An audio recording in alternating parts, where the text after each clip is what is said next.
While Pyrrhus was wintering in Tarentum following the Battle of Asculum, two new opportunities for conquest emerged. The first came with the news that Ptolemy Ceraunus had perished in battle against the invading Galatians. His death opened the possibility for Pyrrhus to return and reclaim the kingship of Macedonia. Concurrently, ambassadors from the Sicilian Greek cities of Agrigentum, Syracuse, and Leontini arrived in Tarentum. This delegation offered to place their cities under Pyrrhus's command, provided that he expelled the Carthaginians from the island. Pyrrhus eventually decided that the prospect of gaining the considerable wealth of the Sicilian Greeks was the more enticing offer. This decision is understandable, given the unstable nature of Macedonian politics and the uncertain threat posed by the formidable Galatians. The Tarentines, upon learning of Pyrrhus's plans, were greatly displeased. They demanded that he either continue the war against the Romans, the mission for which he had been invited, or withdraw entirely from their territory. However, Pyrrhus had no intention of relinquishing control over Tarentum or any of the other Greek cities he had seized. He imposed strong garrisons, stationing more than half of his Epirot troops in these cities, and ordered the Tarentines to continue to obey him until his return. After Pyrrhus departed for Sicily, his Italian allies came under relentless pressure from the Romans. The Roman offensive commenced immediately following Pyrrhus's departure. The newly elected consul Fabricius conducted successful campaigns against the Lucanians, Bruttians, Tarentines, and Samnites.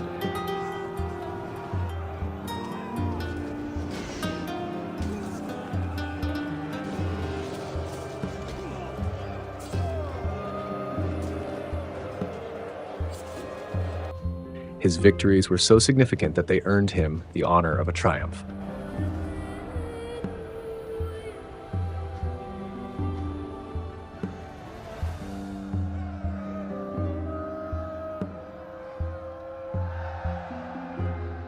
With both consuls present, the Roman force must have been substantial, numbering at least 40,000 men.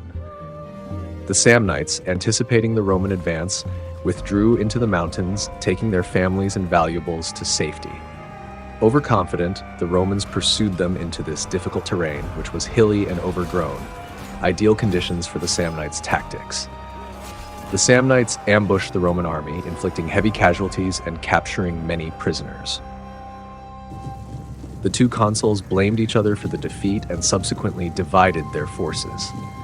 Junius continued to ravage Samnite territory, suggesting that casualties might not have been as severe as Zonara's claims, or that only a portion of the army had been defeated. Rufinus, on the other hand, attacked the territories of the Lucanians and Bruttians.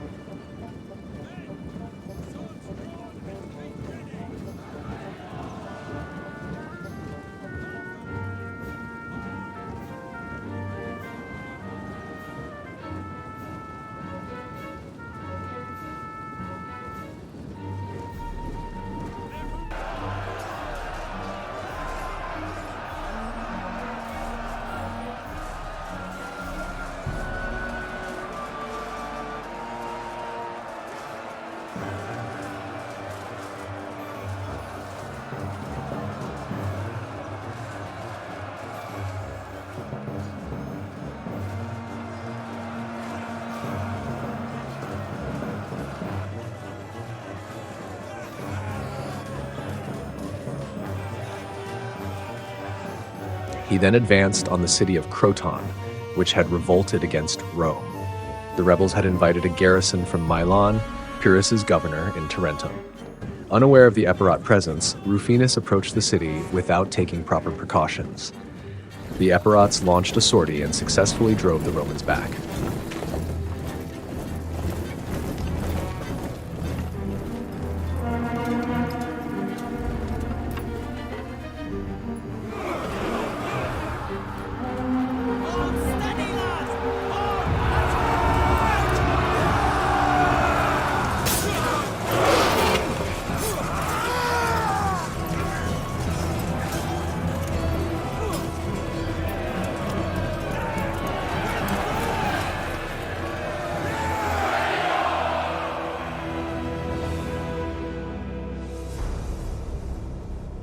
Rufinus devised a stratagem to capture the city. He sent 2 agents into Croton, who pretended to be deserters and claimed that the Romans were marching against Locris, alleging the city had been betrayed to them. Given the unpredictable nature of the Locrians, this claim was easily believed. Rufinus then broke camp and pretended to march towards Locris. Nicomachus, the Epirot commander, fell for the ruse and attempted to reach Locris before the Romans. Meanwhile, Rufinus doubled back towards Croton.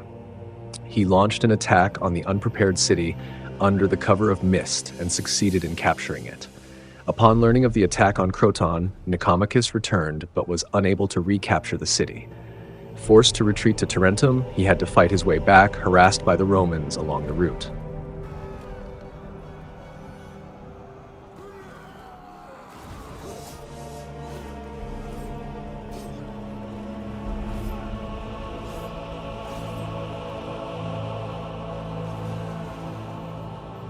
The Locrians were known for their readiness to adapt to changing circumstances. Faced with the approach of a Roman consul's army, they rose up against their Epirot garrison, killed them, and surrendered the city to the Romans.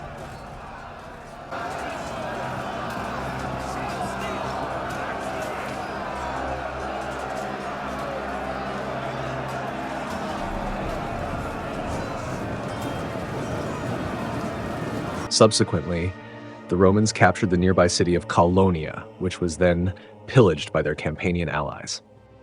Following Pyrrhus's withdrawal from Italy, the Romans enjoyed 3 years of successful campaigns against their Italian and Greek adversaries.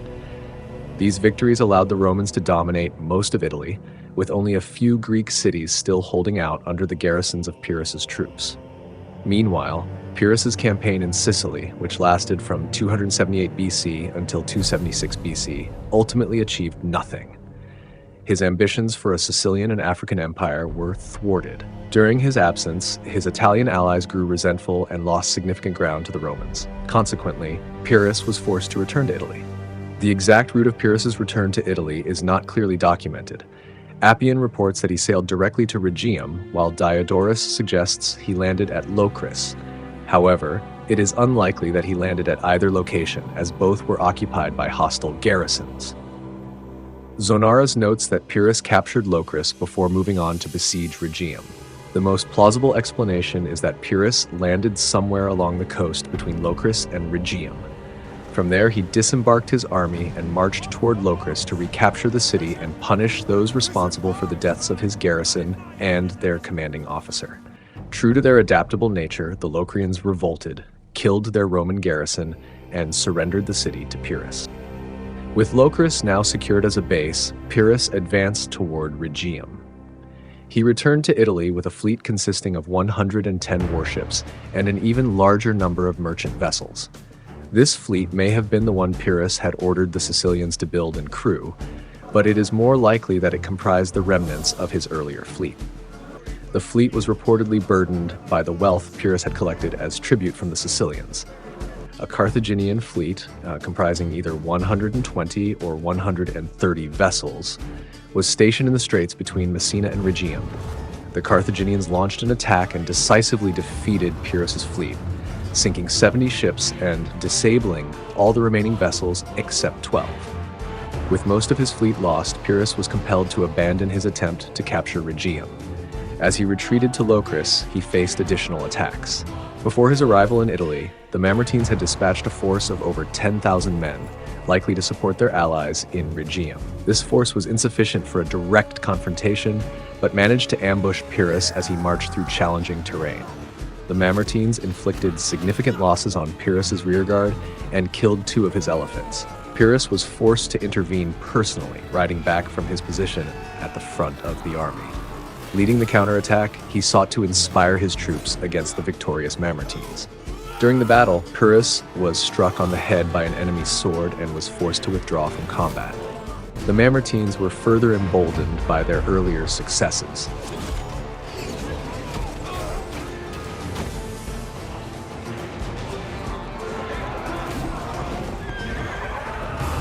One of their warriors, described as a giant of a man and well-armored, stepped forward from their ranks and boldly challenged Pyrrhus to a duel, questioning if he was still alive.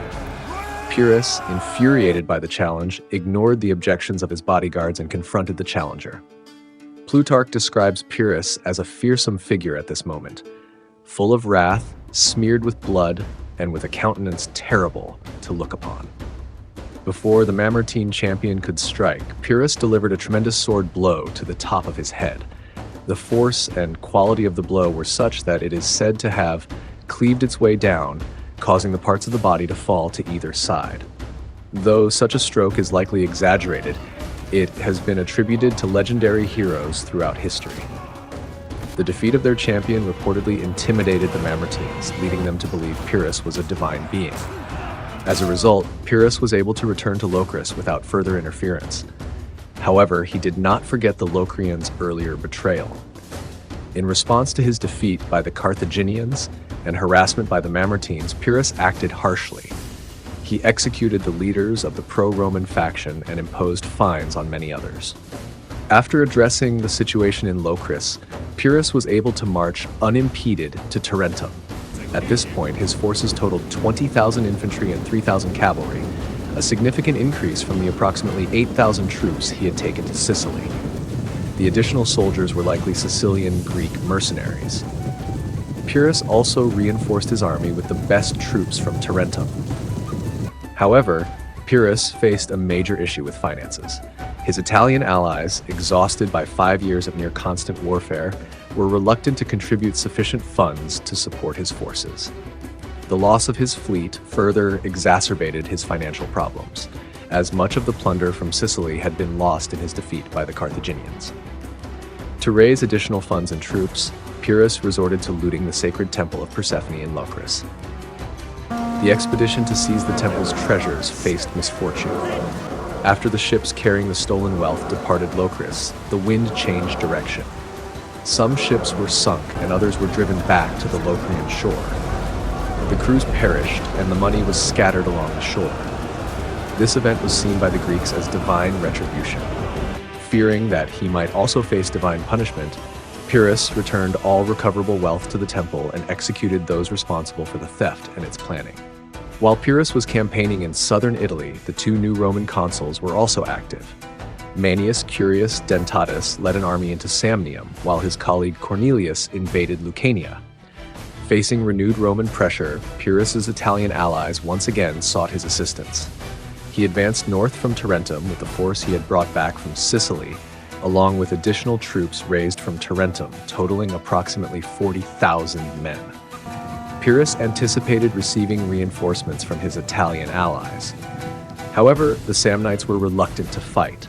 They had suffered greatly from Roman attacks during Pyrrhus' absence and harbored resentment towards him for their losses. Few Samnites joined his army, and after 3 years of continuous defeats by the Romans, they were exhausted. Plutarch notes that the Samnites' power had been shattered and their morale broken due to repeated Roman victories.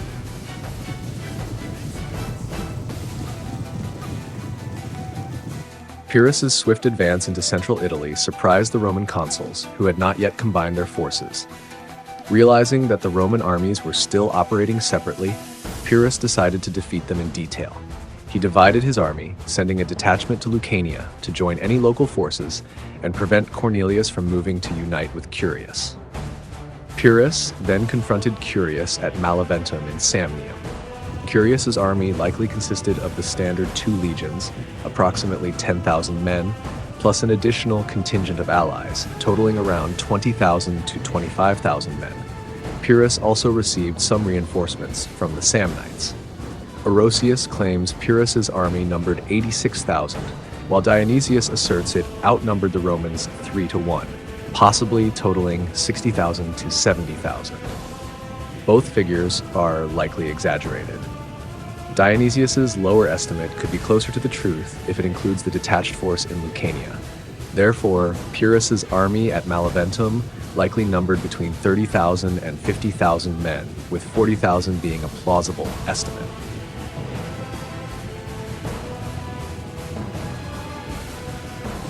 This numerical advantage would have given Pyrrhus a significant edge over Curius, prompting him to act swiftly before Cornelius could arrive. Curius, a seasoned and skilled commander who had already been awarded 3 triumphs, took a defensive position on a hill and awaited reinforcements.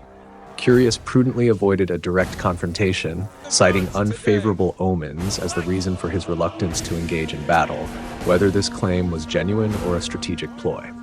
Pyrrhus, facing a shortage of funds, needed a swift and decisive victory before the Roman armies could combine their forces. He devised a bold plan involving a night march. Pyrrhus decided to split his army, leading a specially chosen force of elite troops around the Roman camp under the cover of darkness. This detachment would launch a surprise attack from an unexpected direction. Meanwhile, the main army would engage the Romans from the front to support the attack. This strategy carried significant risks. Splitting his army in the face of the enemy exposed each portion to potential defeat in isolation. Additionally, night attacks were inherently risky. Troops could become disoriented, potentially attacking their own forces or getting lost in the dark. Pyrrhus, commanding his elite troops and well-trained elephants, set out on a march around the Roman camp. The route followed a lengthy circuit through densely wooded and rugged terrain, using narrow paths primarily used by goats. This challenging route led to unexpected delays as the troops' lights went out, causing them to lose their way and become disorganized. Consequently, the vanguard of the assault force did not reach the Roman camp until after daybreak, making their approach visible to the enemy. Despite the surprise being lost, the Romans were still startled by their sudden appearance. With the omens now appearing favorable, Curius quickly mobilized his forces and launched an immediate attack. The Romans took advantage of the situation, catching Pyrrhus's troops while they were still scattered and fatigued from the overnight march.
The Roman assault routed the Epirots and resulted in the capture of several elephants.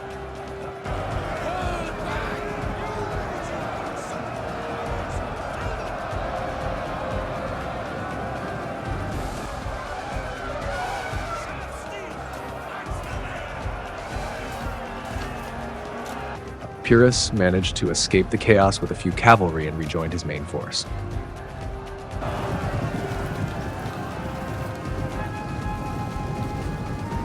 Curious, highly gratified and inspired by his recent success, decided not to wait for his colleague Lentulus, but to engage Pyrrhus in battle immediately. He mobilized his troops and arranged them on a plain near his camp, choosing a position that offered him some advantage due to the nature of the ground. With only open field between the two armies, Curious's move constituted a clear and formal challenge to battle. Pyrrhus accepted the challenge by advancing his forces to the battlefield, and the conflict commenced.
As soon as the battle began, one wing of Pyrrhus's army began to falter.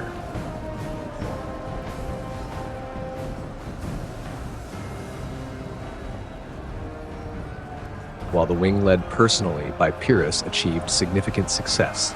Pyrrhus inspired his troops with his bold leadership, driving back the Roman forces opposing him.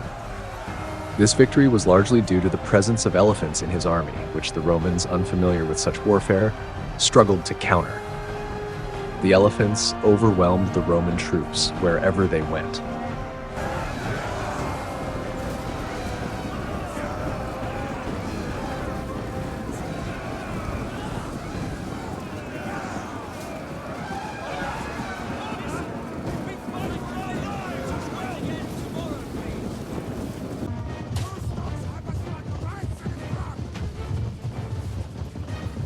In response, Curius deployed a reserve force stationed near the camp, prepared to intervene as needed. These troops advanced with swords and burning torches, specifically provided to deal with the elephants. They threw the torches at the elephants to frighten and disorient them, and then attacked the handlers and soldiers fighting alongside the elephants. The impact of this counterattack was significant. The elephants became unruly, causing chaos within the ranks of Pyrrhus's phalanx. They trampled over soldiers and created disorder, even attacking the fallen and worsening the confusion among Pyrrhus's forces.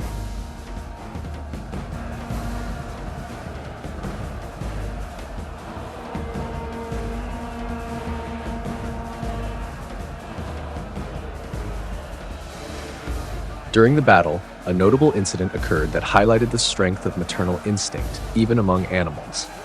A young elephant and its mother were part of Pyrrhus's army, stationed close to each other on the battlefield. When the young elephant was wounded, it let out a distressing cry. The mother, despite the chaos of the battle, recognized her offspring's cry and became uncontrollable. She broke free from her handlers and charged forward, trampling everything in her path in an attempt to protect her young. This event happened at the beginning of the Roman reserve's attack on the elephants, and significantly contributed to the ensuing panic and confusion among Pyrrhus's forces.